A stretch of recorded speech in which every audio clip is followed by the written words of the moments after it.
Alright, turn 14. So, Ulm did what I kind of was afraid they'd do, which was they combined their army. That said, this army looks really scary because it says it's 120 units, mainly black plate infantry. It's not that scary. If we look at the details here, it's actually under 100 units, and only 33 of those are black plate infantry. He does have 3 black priests back, though, so that's a little bit intimidating. So, I don't have the forces to stop this yet. I do have quite a few forces. I got some extra Dominion and some extra Nature Gems there. I have revived my first Archbishop. And then there was this battle in Anasia. Also, a Vanarusian hearse has claimed the Inner Throne. In the name of Reactor Lizard, caution, no bunking. So, I have a Palisade here, which is spawning troops. I don't have any undead leaders there to take them. If I was Ulm, I would go here. I would go break down the walls of this palisade and storm it. Or try to storm it, at least. Now, I, of course, can't guarantee that that's what he is doing. But, well, like I said, if I was him, that's what I'd do. Because there's no way that I can muster the forces to stop that, I don't think. Siege strength 1.2 there. 1.7 there, so these guys between them... Yeah, I think he has enough here to break down the walls. In fact, I'll tell you what. I'm actually going to send Scrofula with my ghouls over there into the Rim Mountains to make sure that he can't break down the walls of the palisade. Not that it'll make much of a difference, but just kind of in case. I've got various small amounts of free spawn scattered around there. I need to remember to put a point of province defense in there. And I lost a temple, which is a bummer. Also, just the fact that he's pushing me back is bad, because it means that he has time to just kind of grow and do things over here while I'm fighting his army, which includes his prophet and priests, and so is a huge pain in the butt. But, regardless, we are reanimating lictors with both Gravesoul and Arek Lilum. Next turn, we should have 23 Death Gems again, and that will be enough to revive another Archbishop. Exactly enough to revive another Archbishop if we don't revive lictors. Now, we are going to get 8 lictors this turn. We already have 13, so we'll be up to 21. We'll take the time to revive another Archbishop, and that'll be fine.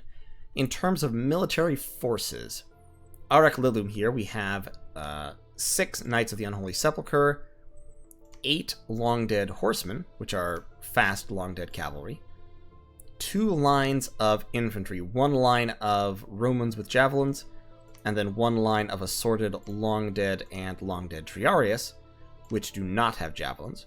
We also have about 60 Soulless, which are useful only for cannon fodder. And in fact, they're not even very good at being cannon fodder. Because, of course, the priests will massacre them, and in massacring them, they will have a chance to force an HP route. Because these 60 Soulless have as much HP as 180 Long Dead.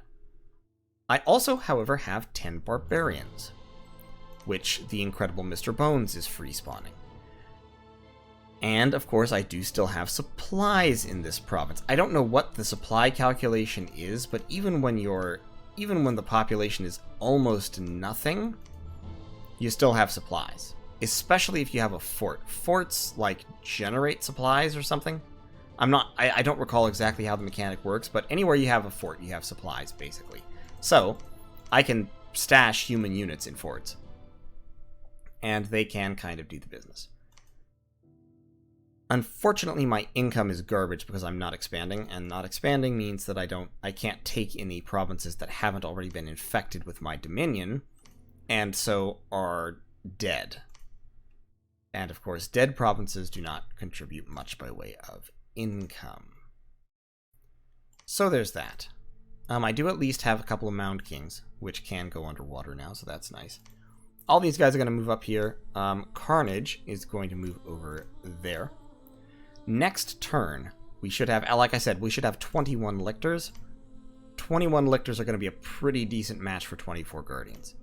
And the sheer quantities of garbage that I have, I think will be able to handle his army.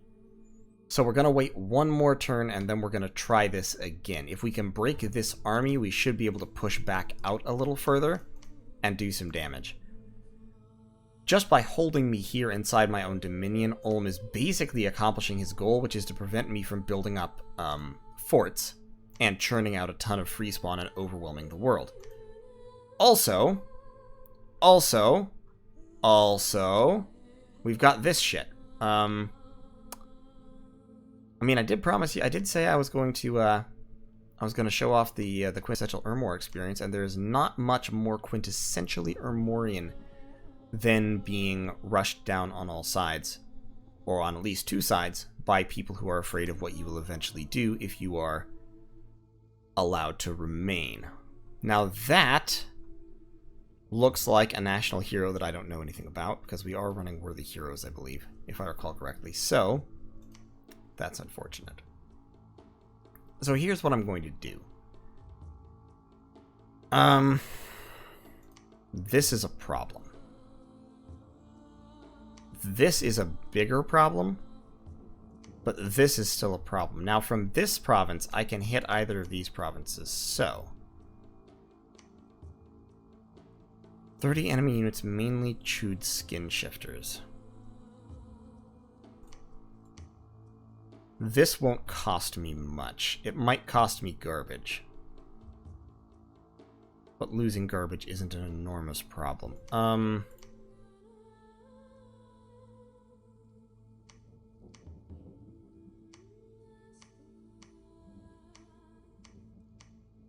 Gravecaller here is going to grab an army. I'm trying to think of the best way to do this. The best way to do this is probably to try the rear assassination strategy. So, we've got a big old pile of Solus in the middle. Got these on hold and attack rear. We've got these on hold and attack rear. Yep, I need the knights.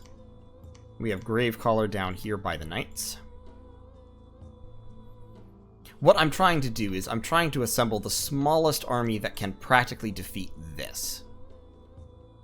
And I don't want to charge my valuable lictors headlong into this, because chewed skin shifters can do a ton of damage, and when they're killed they turn into bears, and they continue to fight.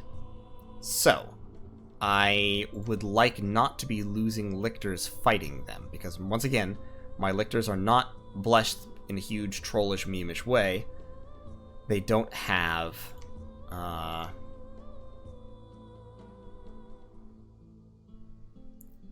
although he took big death.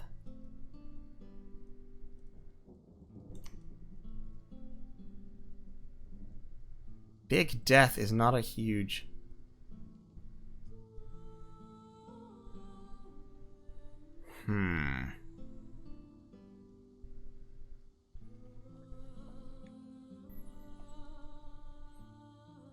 Because chewed skin shifters are actually very similar to lictors, except they hit slightly less hard. They berserk, and they have less hit points, but they turn into bears when they are killed, and they have recuperation. Like, lictors are better, but not better enough to wipe them without casualties. And wiping them without casualties is basically what I need.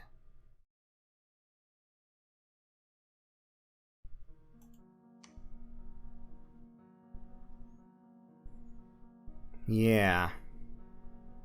Well, okay, let me think. Let me think here.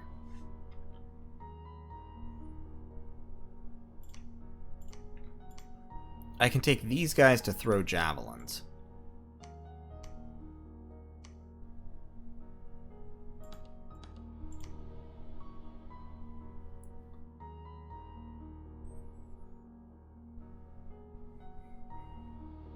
Because my goal here is, like I said, I want to stop this incursion without really taking casualties.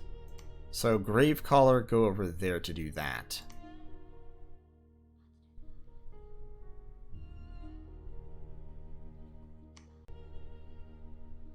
I could take Mike Ruzoth as well, but he can only bless one square at a time. And I want both of them reanimating lictors. Because moving either of them just straight up costs me a free lictor. Like, that is what happens if I move them at this point. They are reanimating. As far as I'm concerned, they can continue doing that for a while. I only really want to move archbishops and other holy threes when I have to, because the ability to pump out free sacreds is extremely valuable. Scrofula.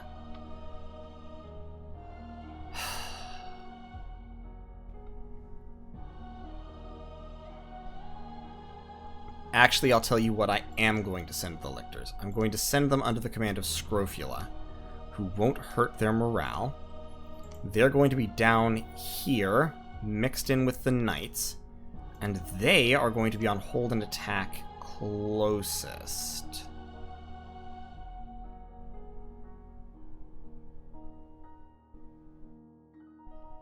This is a bad plan because what's going to happen is my soulless are going to get massacred, and that is going to cause an HP rout. And when the HP rout occurs,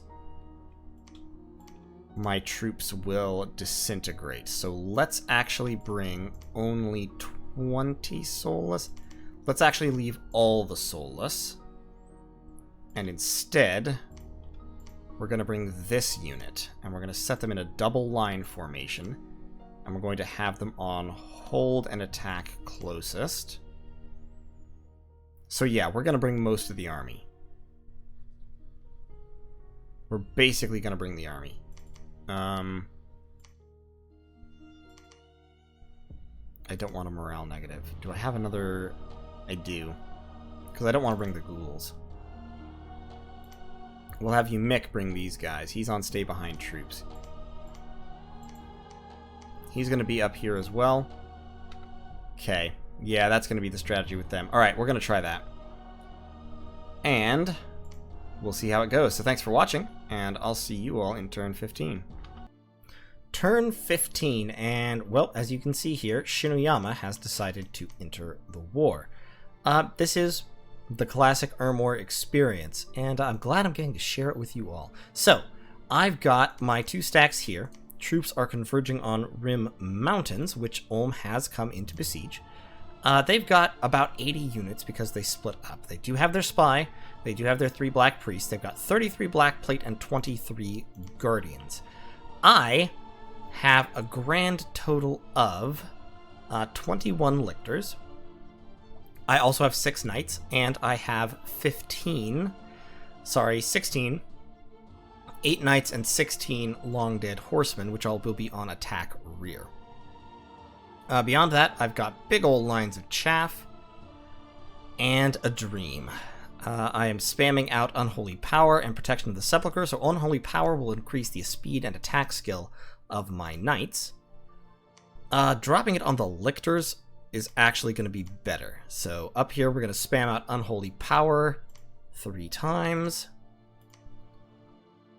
Grave Soul's going to drop Unholy Blessing, and then Protection of the Sepulchre. And Arek Lilum will also start spamming Protection of the Sepulchre after his 3 Unholy Powers. Gravecaller is going to be throwing AoE 1 Unholy Power. Since he does not need to bless, he's going to spam them on the knights down here. So we'll have lots of Unholy Power flying around, lots of blessings. We have Carnage and Ymik are attacking with the lictors, and they're basically just slightly bigger, badder, tougher lictors. They're otherwise exactly the same. But it adds 2, so effectively I have 23 lictors attacking, 2 of whom are a little bit better than the others. And that is going to be that. I've got my big blob of Soulless actually in the back, where hopefully it won't die as quickly, and so will not cause HP shock to rout me as quickly. I want my lesser units to die first, my lesser HP units to die first. They are better, so that seems counterproductive, but having all these Soulless in the back will prevent HP from routing my commanders, hopefully, because this is 34 times 15. It's actually 39 times 15 there. So that should provide enough health to ensure that pretty much everyone else dies before I rout, because everyone else is low hit points except for the lictors. So that's the plan. It's a very simple plan. Now, as for Shinuyama, Shinuyama is invading me with Kappas here. You can see they sent me a messenger. Dim Mak has seized the opportunity to convince the Ninja Turtles to try turning my lands into blood sport, which is, you know, it's okay. I'll deal with it. He's attacked me with a Heart Hider, which is an immortal hero. This is that hero I was looking at earlier. He's just an immortal Daibakemono, basically. He's attacked me in Dragon Ridge with Kappas, and in Spires of Ascension with Kappas. I was not attacked by Vanarus yet. He's moved all his troops right up here into the fort. So I anticipate an attack is coming. And at this point, I'm going to lose. That is the usual fate of Ermor in these games. Ermor typically loses. In Dominions 4, Ermor was a lot scarier. In Dominions 5, this happens. I diplomatically managed to persuade Shinuyama to hold off a little while, and I managed to get the agreement with Uruk. But it wasn't enough. Alone is a significant threat, and then Shinuyama coming in, and I'm sure Vanarus will join the pile, so I may be able to hold on to these two for a little while, but it will be dicey. If I can snap back Shinuyama a little bit, I may be able to make peace on that side, but Ulm, the problem really is Ulm. Ulm did exactly the correct thing, the thing that players are supposed to do, which is he flung himself into me immediately and without hesitation, and as a consequence, he is going to win. And he might be able to kill me fast enough that these provinces aren't entirely depleted, in which case he'll even be able to move troops through here because they will still have some supplies. I've lost a lot of magic. I've lost some death gem income because, of course, I have fewer temples. I still have 4.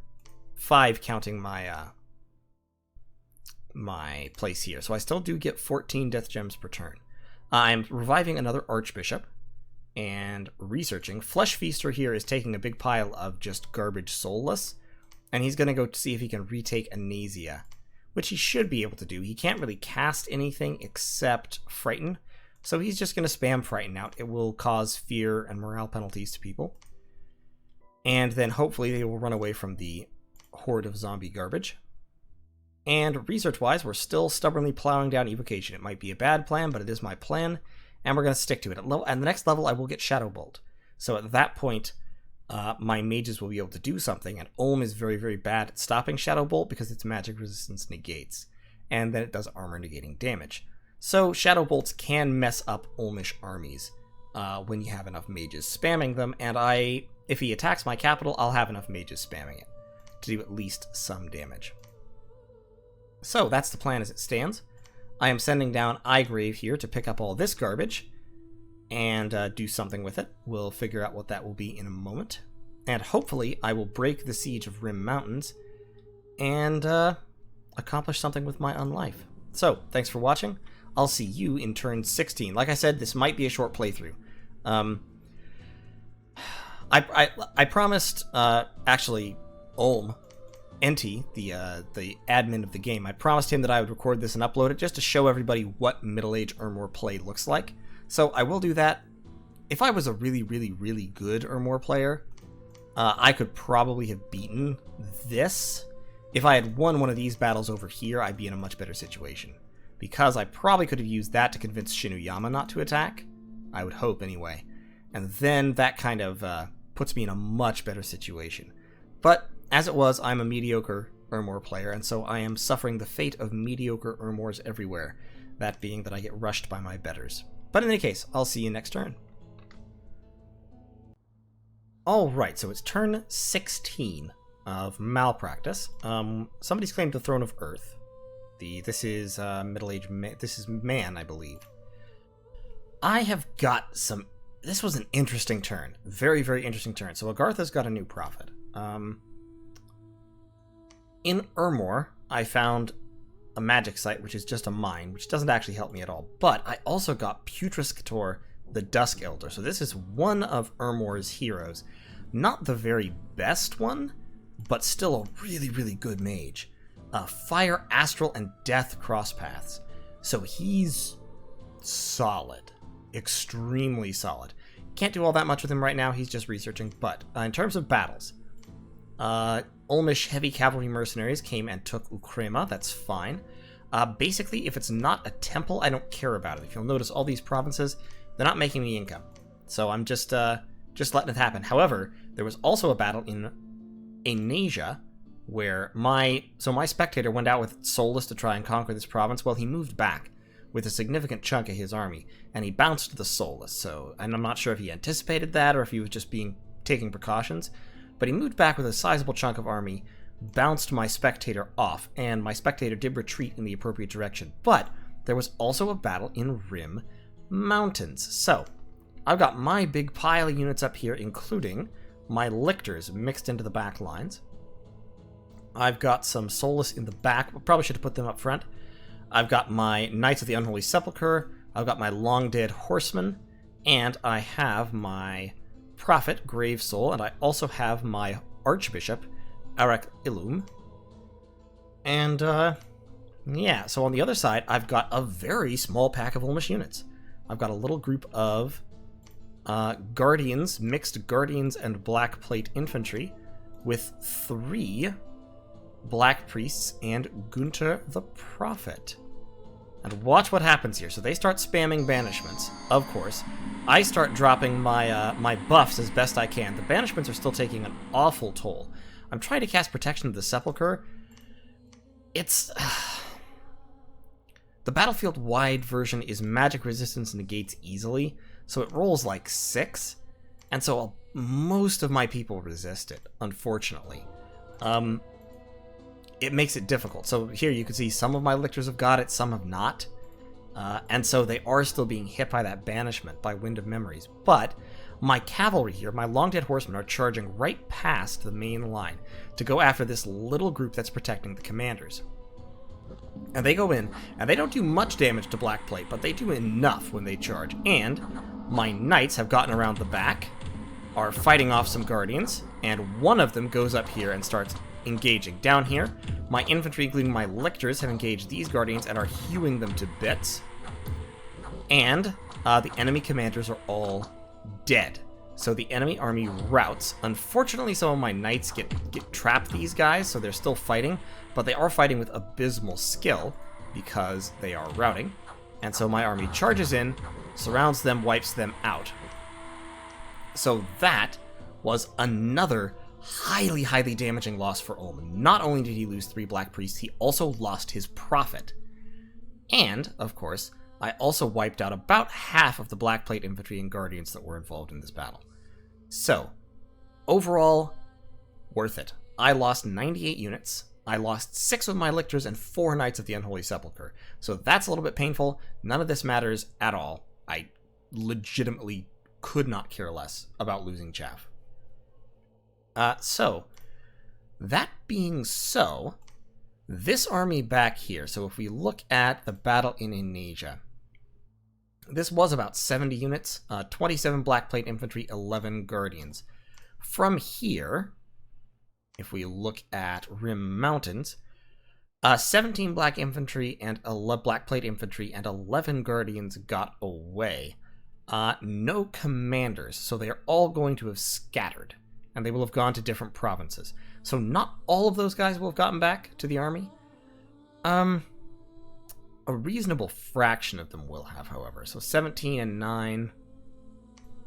I can probably count on this army actually being 80 or 85 units. Also, he's built a fort here in Rame, which tells me he probably has more units pushing up. I'm taking sort of a little bit of a gamble, in that I am attacking Anasia. So if we look at the troops that are going to be there, I still have about 200 units.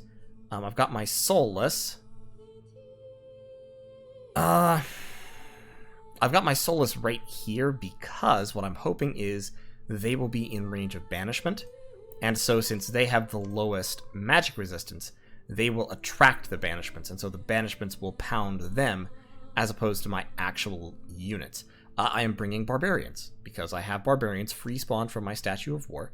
And so they are going to be leading the charge in because they hit hard enough to do damage past Black Plate. They're not very good units, but they can hurt Black Plate infantry, so I'm hoping they'll go in and do that damage. I still have my Knights of the Unholy Sepulchre on hold and attack rear. I still have my long dead horsemen on hold and attack rear. And I still have 15 lictors, and they are on hold and attack closest. I also have Carnage with them, and of course I have Gravesoul casting his spells and doing his thing.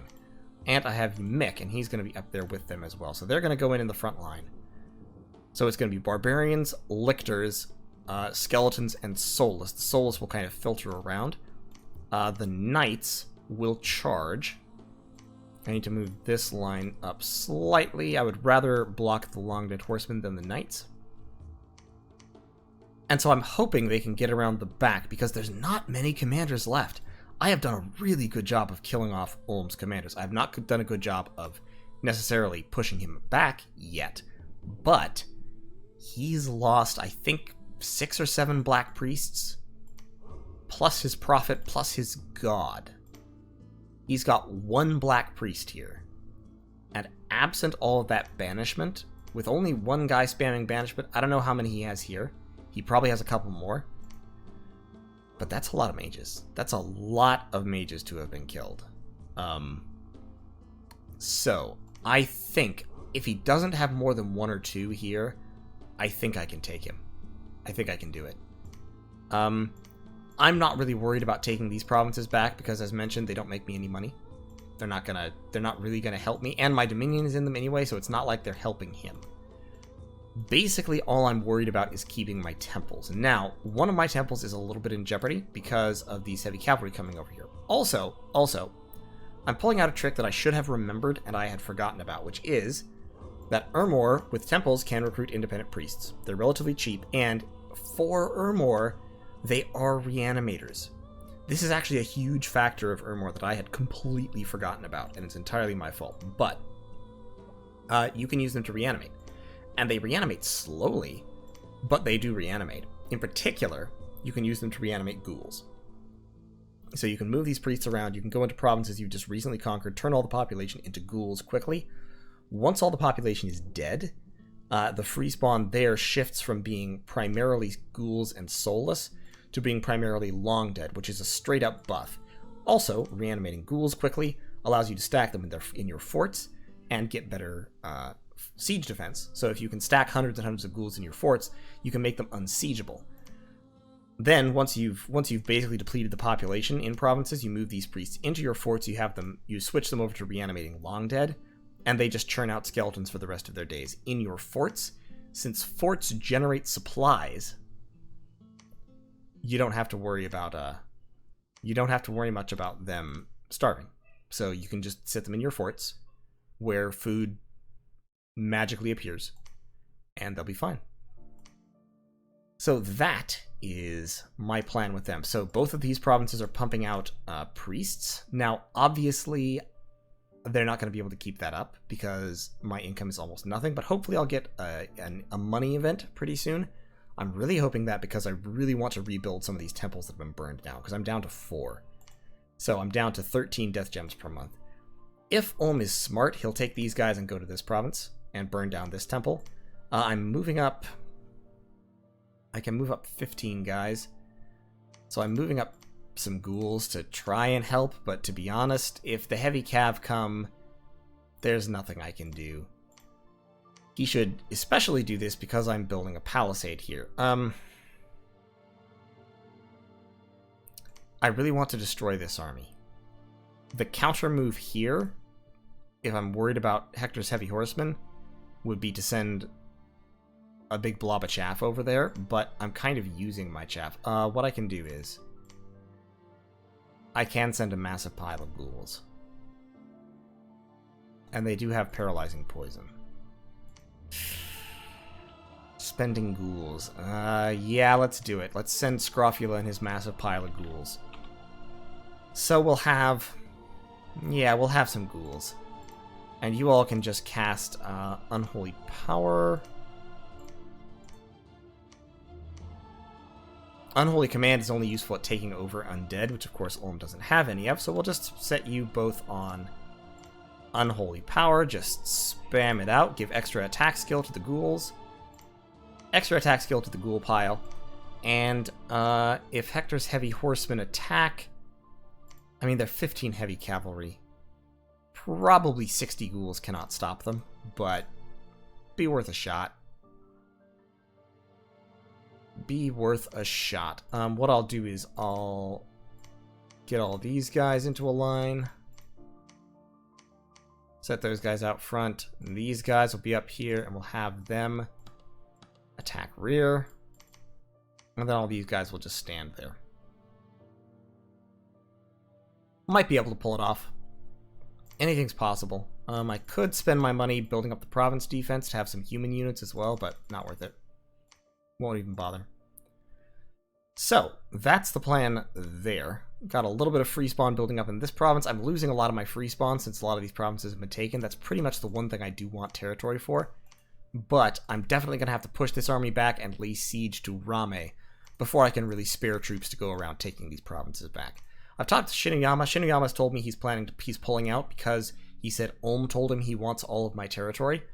That's fine. Ulm doesn't get all my territory. I'll fight him. I mean, I am fighting him, obviously, but I'll fight him more.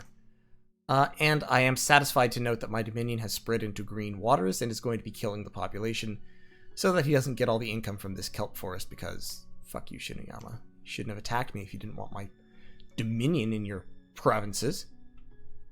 You deserve what you get.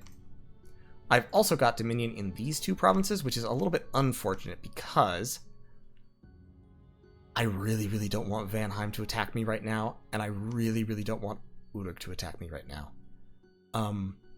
I would love for Uruk to stay neutral in all this, and I think I probably have a good chance of convincing him to stay neutral. I'm just going to kind of let it be for a turn or two, and then we'll see what it is. We'll see if I can talk him into staying out of it. Now, I have heard that Ashdod, who I think, as I said, is down here, is rushing Pythium, who is over here, which is great news. I'm fine with that. Geopolitical distractions from my current issues are great. I love it.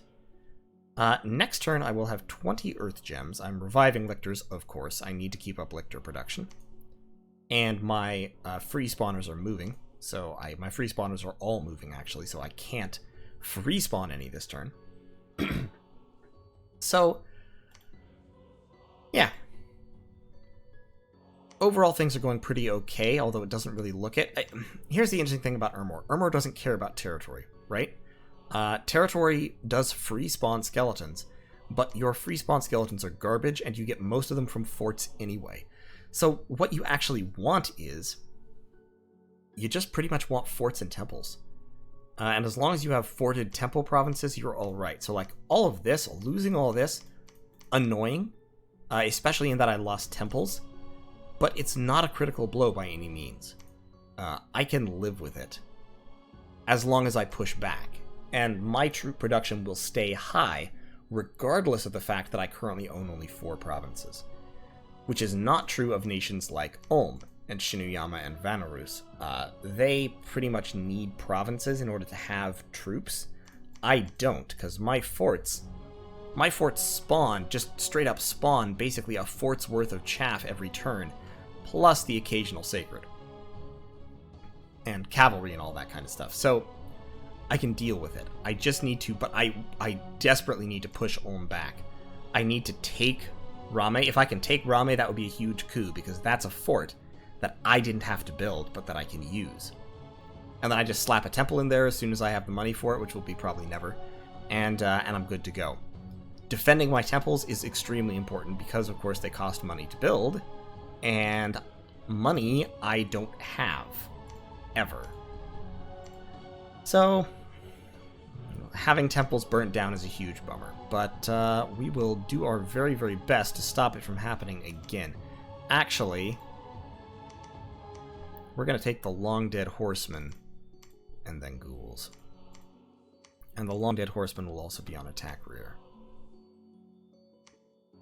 Yep, that'll be the plan. Okay, so that is turn 16. We'll see how it works out. Hopefully I'll win this fight.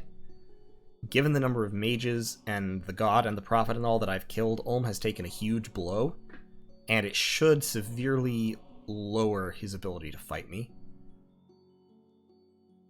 If I can break this army, then I'll be in a really good spot. If not, I'll be in a really tough spot. But I think I can do it. And if I can break this army, then I can retake these provinces pretty easily. I can retake those provinces with basically chaff.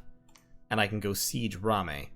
And that will put Ulm very much on the back foot. So as long as I can keep pushing, I'll be able to get him. So, thanks for watching. I'll see you in turn 17. I'm considering making another Black Laurel to turn even more of my Death Gem income over to Lictor production, because having more and more Lictors, keeping the Lictors building up, is a big part of how I'll win this war. If I can roll into a battle with like 60 or 70 Lictors, then I'm probably going to win it. So in any case, I'll see you next time. Alright, turn 17 of Mr. Bones' Wild Ride. We've revived more Lictors. Yis has announced a new prophet. Battle in Omia, so this is Vanarus coming in at me. I personally think this is a poor decision. Looking at this stack, he's got 3 Vanarusian sages who are throwing lightning bolts. He's got 3 level 1 priests, and then he's got this noble giant, who would be a reasonable thug chassis, except he's got no gear. All he has is this magical weapon, which is an armor-piercing weapon that cuts off legs. Which is fine and all, but he's relying entirely on his troops. He's got 38 chewed skin shifters, which are very solid troops. These are, well, they're the sacreds of early age Rus, except they're not sacred anymore. That's literally what they are. They're exactly the same unit. They have a lower berserker, I believe, and they're berserker 1 instead of 3, and they're not sacred anymore. But other than that, they hit quite hard. Similar to Lictors, a little bit worse, except then they change into bears when they die, which is a very, very nice Benny. He's got some crossbows. He's got Vanarusian berserkers, which are extremely solid units. He's got some herdmen, huskarls, basic infantry, archers, and some wolf tribe. So he's coming in pretty hot and heavy. He wiped out my ghouls with no effort whatsoever. They hit the chewed skin shifters and melted. They did kill a few of them in the sense that they forced them to turn into bears, but then they didn't actually kill the bears, and so the chewed skin shifters survived. Everybody retreated. I lost one of my priests. This is really unfortunate because, like I said, I should have been pumping out independent priests from the word go, and I would be in a better situation now if I had been doing that. Like, a lot better. Because I would have been able to reanimate a whole bunch of garbage by this time. Much more garbage than I've actually been able to reanimate. As it is, I have one army that's like 200, and then like 30 or 40 more here. Not much. Very, very little by Ermorian standards. I could, if I wanted to, take all of my mages and cast reanimation with them. It would cost all of my death gems. It would only get me about 50 skeletons. So I don't feel like that's worth it.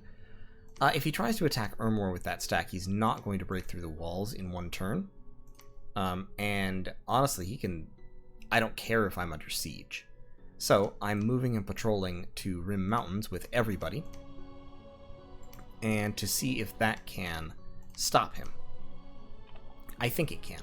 I've got 6. I'm back up to 21 lictors. I've got 5, 6, 7 knights, plus my long dead horsemen. Got a couple lines of troops. I've also got the barbarians, which will be an interesting little surprise. Well, not a surprise exactly, but you know, they'll help. And that is the plan. I'm actually going to take these barbarians as well. Yeah, I'd have to mix them in with the lictors. Never mind, I won't take those barbarians. I can give them to Murgos, actually. Yeah, let's give them to Murgos. Have them in the front here with the barbarian pile. And Murgos can also move and patrol. So if this stack tries to hit Rim Mountains, I think it'll get bounced. The chewed skin shifters are dangerous, but he has little by way of priest backup and very little by way of magic backup. So I think numerically I've got something of an advantage, and I should be able to overwhelm him with my superior sacreds and my attack rear and all of that. Unfortunately, Ulm has pulled up reinforcements. He's throwing everything he's got at me. I'm certain. This is pretty much everything he's been able to produce. So he's continuing to throw his troops at me, which is what, I mean, self-sacrificing activities like that are what you kind of have to do against Ermor. It's certainly annoying for me, but it's more annoying for him, I'm sure. So, basically my plan at this point is, if I live long enough, I become much, much more difficult to attack, especially for Ulm, because when his troops march in, they will be starving and diseased. We're already starting to get to that point. Like Anasia here still has 124 supplies, but with 6 candles of my Dominion and Death 3, that population is going to be cut by, I believe, a third. Next turn, and then the turn after that, and the turn after that. It's going to go down very quickly. Emmerich, for some reason, is already down to 47 supplies. Possibly me having a temple here has something to do with it? I don't know. But I don't see any reason why this province, with much lower population, should have 3 times the supplies this province does. Anyway, we're taking it well down, and like this army, I'm pretty sure is starving at this point. They pretty much have to be. Unless they're carrying a whole bunch of supply items, which, to be fair, Vanarus can forge supply items, so they might be on their mages. Nope. They have no supply items. Yeah, they just don't have any supply items. Okay. So they're all going to start starving and diseasing. Now, Chud skin shifters are largely immune to that because they do have recuperation, but starving gives you a big morale penalty, which is great for me because I want this army to rout so that I can chase them down. I don't necessarily want to have to try and kill every single one of them. Pippin and Roderick here are going on a little adventure in an effort to evade the Vanarusians. They're trying to cut through Ukrema and then swing north into Ermor. Skrofula and Agilov are coming back to Rim Mountains. I'm really, really hoping I'll be able to set up another temple outside of Fort so that I can crap out as many more independent priests as is practical. Vanarus, unfortunately, has awful timing coming in like this because he's distracting me from Ulm. I wouldn't have been able to beat this army. This army is too large and too strong, and I guarantee it has, you know, another 3 or 4 black priests behind it at least. But I could have gone down here and taken out Light Hills, and I would have been able to kind of set myself up again a little bit. Just a tiny, tiny bit. As it is, I'm sort of stagnating in my little hole here, but that's okay. I'm just researching. I'm gunning for Evocation 5. It's going to take me a while. A real long while, but we're going for it. I was wondering whether I want to use my gems this turn to recruit another spectator, but I think I'm going to wait so that next turn I can summon another archbishop. And what I'd really like would be to take Arek Lilum and Dustheart into Ermor and set them to passively generating victors. That would be tops. So let's see. Let's give all. Actually, let's do that. Nope, not Gravecrawl. I don't care about Gravecrawl. Arek Lilum already has no units. Dustheart only has these guys. So we'll give those guys to Gravecaller. So Arek Lilum and Dustheart. Let's go down there, because they're not needed to bless. So we're going to move them back to Ermor, and they're going to start adding to the Lictor pile again, because growing the Lictor pile as rapidly as possible is how I'm going to get out of this. Assuming I do get out of this. It's very likely that I won't. It's very likely that I will be stuck here fighting on 2 fronts, at least, and probably 3 once Shunayama starts coming in again, until I'm eventually ground down. But that, as I said, that is the Ermor experience, at least when you're playing against people who are good at dealing with Ermor. This is how you deal with Ermor. You get on top of them, you don't give them breathing room to recover from mistakes, like my mistake in not recruiting independent priests. That was a mistake. If they'd given me time, if Vanarus had not come in, I might have been able to start recovering from it. But as it is, since I don't have that time, and I don't have the ability to build up my gems to get bigger and bigger gem income, I'm going to suffer. So I am, however, going to move Flesh Feaster up here to search for magic sites in Rim Mountains. At least I can do that.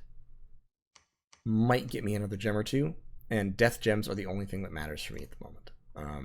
Death gems will either save me or doom me to destruction. So, yeah, if I can get up to, and if I can get to Evocation 5, which at this rate will take at 100 research points per turn, it's going to take 2 more turns to hit 4. Then from 4 to 5 is 700, so it's going to take at least another 5 or 6 turns from there. So if I'm still alive turn 26... If I'm still alive turn 26, then things change a little bit, because then my mages can walk onto the field and start throwing Shadow Blasts. And if they start throwing Shadow Blasts, Ulm's fucked. Ulm's units do not stand up to Shadow Blast because their magic resistance is low. And Shadow Blast for human infantry is basically save or die in quite a large area of effect. We can look at it. I've shown the spell off. May not have been real specific. It's 20 plus armor negating damage in AoE 6. It does cost 100 fatigue, so you have to spend 2 death gems per to cast it twice. But... And it doesn't affect the undead, so I can throw it into my own frontline fights and not even care. And then, if you survive, it paralyzes you. You have to make another magic resistance check or be paralyzed. So, this spell ruins Ulm. And that's why I was going for it, because I was focusing mainly on countering Ulm. It doesn't ruin Vanarus as badly, it still does a lot of damage. So, it's still good to have. And I definitely am only going to have time to get 1 level 5 research before terrible things start happening to me. So, we're going to keep reviving lictors for now. We're going to, like I said, we're going to get another Holy 3 next turn. The turn after that, I'm probably going to forge a third...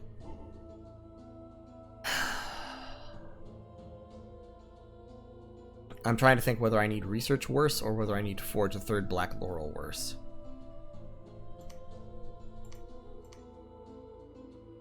The research is really important, but lictors are also really important, and I feel like 6 per turn is not enough. 8 or 9 per turn might be. That's why I'm moving these guys back, Eric, Lulum, and Dustheart, that is, so that I can just set them to spam out lictors. And the next one that I recruit will also be set to spam out lictors.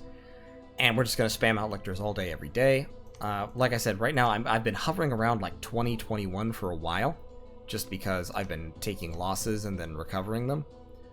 If I can get up to like 40, if I can get up to 40 or 50 lictors in one army, that will be a very frightening army.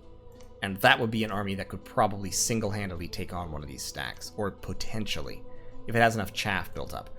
The other thing is, I've got to build up chaff, and being under constant pressure like this is preventing me from building up chaff in the way Ermor should. Like, if I had been left alone, if I still had all this territory and I had realized my mistake with the independent priests and recruited them and been spamming them out, I could probably have 1,000 chaff by this time, instead of the approximately 200 that I actually have. But I still have my forts. My forts still generate units every turn. As soon as the population finishes dying, and the corpses start getting used up, that will turn more and more towards long dead. As is happening in Ermor. Very few of my spawns are soulless in Ermor at this point because there's very low population and a relatively low number of corpses. So that is gonna be it. I can't do much at this point, but we'll do what we can and we'll get it set up.